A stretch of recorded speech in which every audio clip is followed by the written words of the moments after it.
पिछले एपिसोड में हमने देखा था कि किन्नान जो था वो सी ऑफ डार्कनेस के अंदर आ चुका था। वहां पर आने के बाद उसको एक ऐसी जगह दिखाई देती है जिसका नाम फॉरगेटन सी था। यहाँ पर अगर कोई भी एक बार आकर फंस जाता है तो वो जल्दी यहाँ से बाहर नहीं निकल सकता। और इसी जगह पर किलिंग एम्पायर की बहन आकर फंस चुकी थी जिसका नाम मैंग जियान था। यहाँ पर आने के बाद किन्नान मैंग जियान को सारी बात बता देता है कि वो उसको बचाने के लिए आया है और किलिंग एम्पायर ने ही उसको भेजा है, जिस चीज से वो बहुत ही ज्यादा खुश हो जाती है। लेकिन यहाँ पर एक टाइम लूप बना हुआ था कि कोई भी यहाँ से बाहर नहीं जा सकता और हर कुछ टाइम के अंदर यहाँ की सारी चीजें वापस से रिपीट होने लग जाती है। तो यहाँ से बाहर निकलना भी बिल्कुल इम्पॉसिबल है। जिसके बाद यहाँ से ये एपिसोड शुरू होता है। तो इस एपिसोड की शुरुआत में हमें करीब 100 साल पहले का सीन दिखाया जाता है ताकि हमें बताया जा सके कि आखिर मैंग जियान जो थी वो यहाँ पर आकर फंसी कैसे थी। तो 100 साल के पीछे हम सी ऑफ डार्कनेस का ही सीन देखते हैं जहाँ पर मैंग जियान जो थी वो अचानक में ही आ चुकी थी क्योंकि किलिंग एम्पायर और मार्शल मास्टर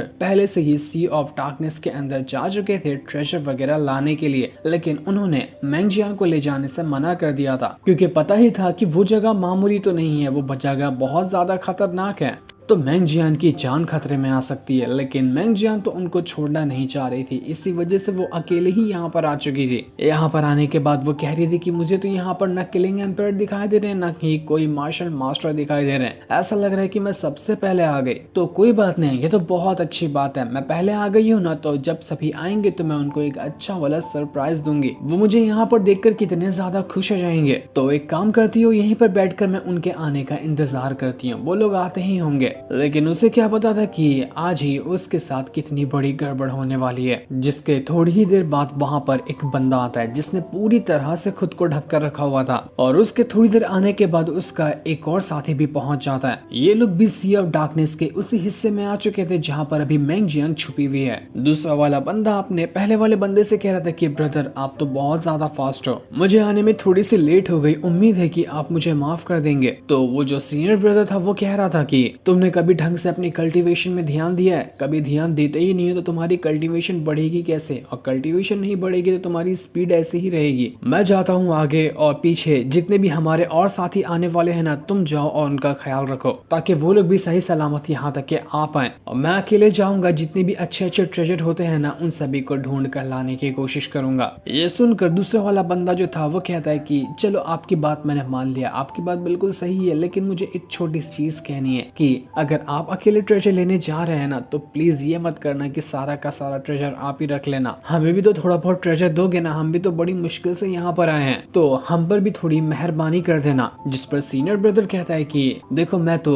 एक ही सेक्ट का इंसान हूँ जहाँ से तुम लोग आते हो, तो तुम्हें क्या लगता है कि मैं ट्रेजर लेकर कहीं और भाग जाऊंगा? मेरे पास भागने की कोई जगह ही नहीं है। जहाँ पर भी ट्रेजर लूंगा रिटर्न तो सेक्ट में ही आना है ना, तो टेंशन क्यों लेते हो? मैं कहीं नहीं भागने वाला, ट्रेजर लेकर आऊंगा, उसके बाद हम सब मिल बांट कर उसका इस्तेमाल करेंगे। तो दूसरा वाला बंदा कहता है कि चलो बहुत अच्छी बात है, आपको हमारा ख्याल तो है, लेकिन आपको पता है ना कि हमारा सबसे मेन काम यहाँ पर आने का क्या है? आपको पता ही होगा कि हमारे एंसेस्टर ने हमें वो सोल डिवोरिंग फायर दी है, उसकी मदद से हमें वो काम तो करना ही पड़ेगा। तो हमें ये काम नहीं भूलना है, कैसे भी करके हमें सोल डिवोरिंग फायर का इस्तेमाल करना है। लेकिन ये किस काम के बारे में बात कर रहे थे ये तो अभी हमें नहीं बताया जाता। बस इतना मालूम पड़ता है कि जो भी चीज करने वाले थे वो रिलेटेड थी किंग लोंग सेक के जो लॉर्ड है उनसे। तो इसी चीज को सुनकर मैंग जियान जो थी वो थोड़ी सी घबरा जाती है और घबराने की वजह से उन दोनों बंदों की नजर उसके ऊपर जा चुकी थी कि नहीं यहाँ पर कोई है जिसने हमारी सारी की सारी बातें सुन ली है। तो वो लोग सीधा सीधा मैंग जियान को पकड़ने के लिए उसके पीछे चले जाते हैं और उसके ऊपर अटैक करना शुरू कर देते हैं। एक जगह पर भागते हुए जैसे ही मैंग जियान आती है वहाँ का स्पिरिचुअल ऑरा जो था वो बहुत ज्यादा खतरनाक था, जिस वजह से उसके सर में दर्द होने लगता है। यहाँ पर इविल ऑरा चारों तरफ फैला हुआ था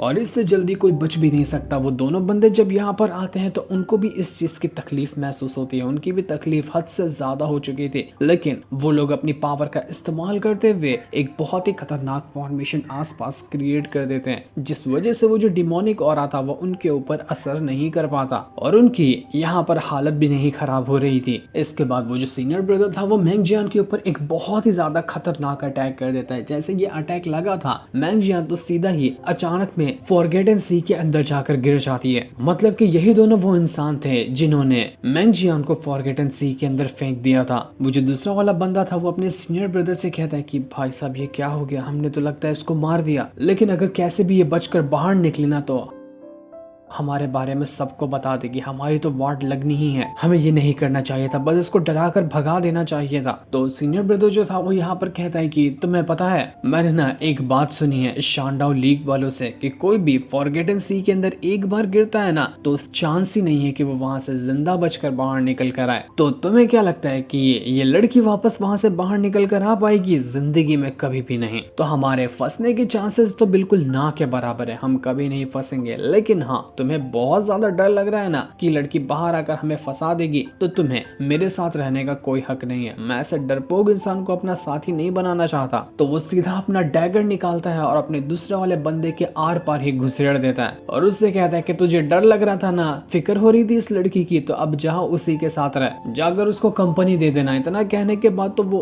दूसरे वाले बंदे को भी फॉरगेटन सी के अंदर भेज देता है। लेकिन ये बंदा जाते जाते ही मर गया था, इस वजह से जहाँ पर मैंग जियान थी हमने इस दूसरे वाले बंदे को वहां पर नहीं देखा। लेकिन जब दूसरा वाला बंदा गिर रहा था तो वो अपनी पावर का इस्तेमाल करते हुए सीनियर ब्रदर के ऊपर ही अटैक कर देता है कि तूने मेरी जान लेने की कोशिश की है, तू भी जिंदा नहीं बचेगा। जिस वजह से एक बहुत ही ज्यादा पावरफुल अटैक हिट कर देता है सीनियर ब्रदर को। इससे उसकी भी हालत खराब हो चुकी थी, ऐसा लग रहा था कि शायद वो भी मर गया। इसके बाद हम वापस से मैंग जियान और किन्नान को देखते हैं, जहाँ पर मैंग जियान सारी बात बता रही थी किन्नान को। वो कहती है कि मुझे तो पता ही नहीं चला कि इस चीज को करीब 100 साल गुजर गए।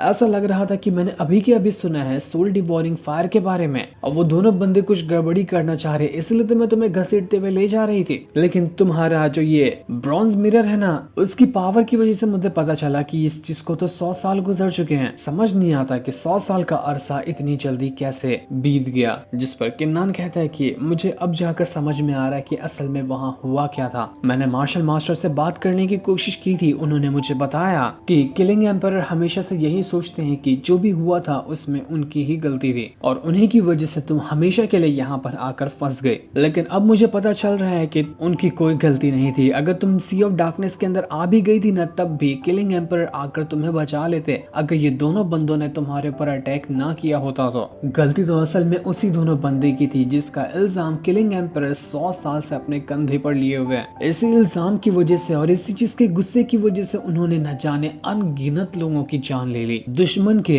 इलाके में घुसकर उन्हें जान से मार दिया। इस वजह से तो उनका नाम पड़ा किलिंग एम्परर। शायद अगर ये सब नहीं हुआ होता ना तो कभी भी वो किलिंग एम्परर बन ही नहीं पाते। अब मैं अगर यहाँ से जब रिटर्न जाऊंगा ना तो मैं किलिंग एम्परर को सारी सच्चाई बता दूंगा। हो सकता है कि उनका जो रिग्रेट है ना वो थोड़ा सा कम हो जाए और वो खुद को दोष देना बंद करे कि जो भी हुआ था उसमें सिर्फ उनकी ही गलती थी। मैंग जियान भी कहती कि आखिर वो कितना बेवकूफ हो सकता है, जैसा कि वो बेवकूफ पहले ही था आज भी वैसा ही है। इतनी सी बात उसको समझ में नहीं आई कि आखिर इस चीज में उसकी गलती क्या ही हो सकती है। तो किन्नान कहता है कि आपको किसी चीज की टेंशन लेने की जरूरत नहीं है। टेंशन तो मुझे एक छोटी सी इस बात की है कि देखो सोल डिवोरिंग फायर का इस्तेमाल ना 100 साल पहले वो दोनों बंदे नहीं कर पाए थे, लेकिन वो लेकर जरूर आए थे। तो मुझे टेंशन इस बात की है कि अभी मेरे कुछ और भी खास दुश्मन हैं जो सी ऑफ डार्कनेस के अंदर आए हैं। तो कहीं ऐसा ना हो जाए कि सोल डिवोरिंग फायर उनके हाथ लग जाए। अगर वो फायर उनके हाथ लगी ना तो गड़बड़ी बहुत बड़ी हो सकती है। तो मुझे इस चीज का ध्यान रखना होगा। मैंग जियान यहाँ पर किन्नान से कहती कि तुम्हारा ये जो ब्रॉन्ज मिरर है ना, इसके अंदर जो लड़की रहती है वो तो बहुत ज्यादा पावरफुल है ना, तो तुम एक बार उससे कहो कि वो मुझे यहाँ से बाहर निकाले और मुझे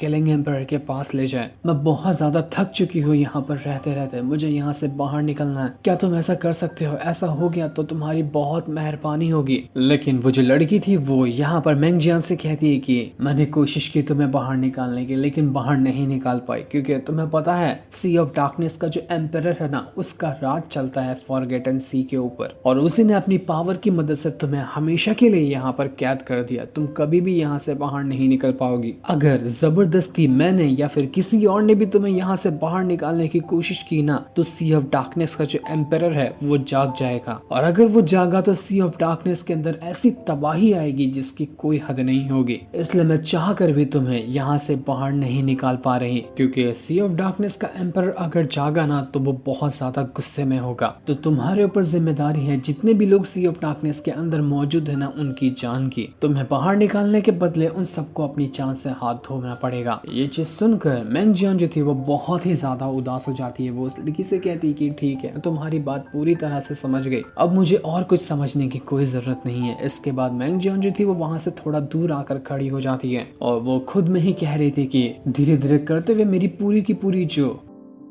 पावर है, मेरा शरीर है, वो सब यहीं पर रहकर मिट कर खत्म हो जाएगा, जो कि मैं कभी नहीं चाहती। मैं नहीं चाहती कि मेरे सोल तक पे भी इस सी ऑफ डार्कनेस का साया पड़े। मैं यहाँ पर कभी नहीं रहना चाह रही थी, लेकिन आज ऐसा दिन आ गया है कि मैं जिंदा तो यहाँ से बाहर नहीं जा सकती, तो मुझे कुछ और ही कदम उठाना पड़ेगा। ऐसा कदम उठाना पड़ेगा जिसके बारे में मैंने खुद भी नहीं सोचा था। इस कदम के बारे में अगर किलिंग एम्परर को पता चला ना, तो वो बहुत ज्यादा गुस्सा होगा, लेकिन मैं क्या कर सकती हूँ, मेरे पास इसके अलावा दूसरा कोई भी रास्ता नहीं है। तो मैंग जियान जो थी वो उस लड़की से कहती है कि देखो, मेरे हाथ में ना ये स्वॉर्ड है, आप इस स्वॉर्ड को तो कैसे भी करके यहाँ से बाहर निकाल ही सकती हो ना, क्योंकि आपके पास तो कंट्रोल है कि आप किन्नान को आसानी से फॉरगेटन सी के अंदर से बाहर निकाल लोगे। तो किन्नान के साथ साथ ना बस ये स्वॉर्ड को भी साथ ले जाना, ये मेरी आखिरी निशानी होगी किलिंग एम्परर के लिए। उम्मीद है कि इस काम के लिए आप मुझे मना नहीं करोगी। किन्नान को कुछ समझ नहीं आ रहा था कि आखिर ये चल क्या रहा है, मैंग जियान करना क्या चाहती है। तो वो लड़की जो थी वो यहाँ पर किन्नान को बता दी कि तुम्हें पता है मैंग जियान क्या कर रही है, वो अपनी जान देने की कोशिश कर रही है। वो अपनी जान देने के बाद अपनी जो सोल है ना, उसको उसी स्वॉर्ड के अंदर कैद कर देगी, और उसके बाद ये स्वॉर्ड तुम्हें ले जाना है किलिंग एम्परर के पास,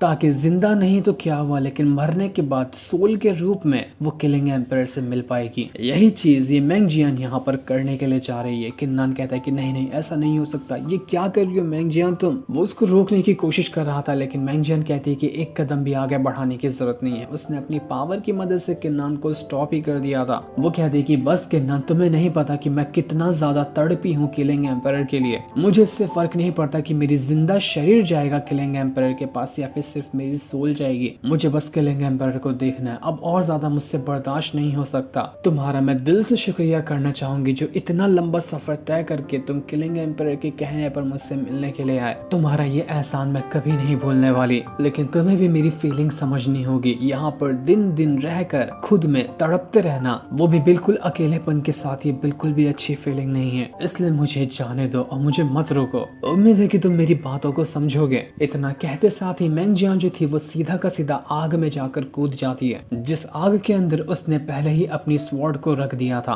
स्वॉर्ड और आग दोनों आपस में एक साथ जल रहे होते हैं। किन्नान पूरी जान लगाकर मैंग जियान को बचाने के लिए जा रहा था। वो उसका अटैक भी तोड़ देता है, लेकिन जैसे ही वो आग के पास जा रहा था, वो जो लड़की थी वो वहां पर आने के बाद किन्नान को अपनी पावर की मदद से रोक लेती है। किन्नान यहाँ पर कहता है कि तुम ऐसा नहीं कर सकती, तुम्हें पता है ना, मैं वादा करके आया था किलिंग एम्परर से कि मैं मैंग जियान को जिंदा यहाँ से ले जाऊंगा। मैं किन्नान अपना वादा कभी नहीं तोड़ता। तो मैं अपना वादा कैसे तोड़ते हुए अपनी आंखों से देख सकता हूँ? नहीं, नहीं हो सकता ऐसा। मैं मैंग जियान को ले जा रहा हूँ। तुम्हें मेरी क्यों एनर्जी चाहिए ना, मेरी क्यों एनर्जी निकालो। तुम्हें जो चाहिए मेरे शरीर से तुम वो चीज निकाल सकती हो, बस मेरी मदद करो। मुझे मैंग जियान को बचाना है, मैं उसको अपनी आंखों के सामने ऐसे मरता हुआ नहीं देख सकता। तो वो लड़की किन्नान से कहती कि नहीं किन्नान, रुक जाओ। दुनिया में हर वो चीज नहीं होती जो हमारे कंट्रोल में हो। अगर तुम्हें ऐसा बनना है कि दुनिया की सारी चीजें तुम्हारे ही हाथों में हो, तो तुम्हें उतना ज्यादा स्ट्रांग बनना पड़ेगा ताकि दुनिया की हर वो चीज से तुम मुकाबला कर सको जो कि तुम अभी नहीं हो। तुम्हारी इतनी पावर नहीं कि तुम सी ऑफ डार्कनेस के एम्परर से मुकाबला कर पाते। इसी वजह से मैंग जियान को ये कदम उठाना पड़ा। तो तुम्हें अफसोस करने की जरूरत नहीं है। अफसोस के बजाय तुम अपनी पावर बढ़ाने में ध्यान दो, क्या पता इससे आगे चलकर तुम्हें फायदा हो। जिसके बाद देखते ही देखते वो स्वॉर्ड वहां पर आकर खड़ी हो चुकी थी, जिस स्वॉर्ड के अंदर मैंग जियान की सोल मौजूद है। किन्नान के आंसू निकल आ चुके थे, वो अपने आंसू नहीं रोक पा रहा था कि ये क्या हो गया। जिसके बाद देखते ही देखते स्वॉर्ड के अंदर से मैंग जियान की जो सोल थी वो बाहर निकल कर आती है और किन्नान से कहती है कि किन्नान क्यों रो रहे हो, ऐसे मत रो, मुझे बिल्कुल भी अच्छा नहीं लग रहा। मैं हूं ना तुम्हारे साथ, मुझे ले चलो अपने साथ तुम, और अपना वादा पूरा कर लेना। जिस इतने ही ज्यादा इमोशनल सीन को दिखाते हुए ये एपिसोड यहीं पर एंड हो जाता है।